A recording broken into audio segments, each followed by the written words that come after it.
दिनै 4/1/2024 खालार नोंथांमोननि गेजेराव मोनसे गोदान आपडेट लानानै फैदों।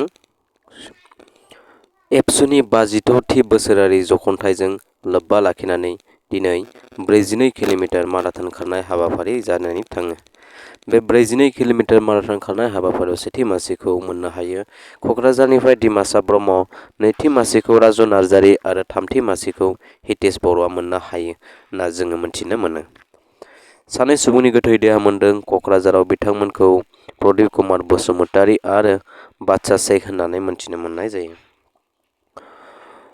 आसामनि मेट्रिक एग्जामआ OMR सिटआव जागोन होननानै आसाम सरकारनि माखासे सुबुंफोरा फोरमायथिदों। गुवाहाटीनि खानापारायाव भारतनि प्रधान मन्त्रि नरेन्द्र मदिआ मोनसे सुबुं गौमायाव बाहागो लाफैयो। दिनै क'क्राझाराव BPFनि सुबुं गौमा जायो। फैगौ लकसभा इलेक्सनखौ नोजोर बोनानै सुबुं गौमा जादों होनना BPFनि मावफारियाफोरा फोरमायो। वर्ल्ड बेंकनि गोदानै प्रेसिडेन्ट अजय भांगाखौ 5 बोसोरनि थाखाय सायख'नाय जायो। अजय भांगाया सासे भारतनि नोगोरारि।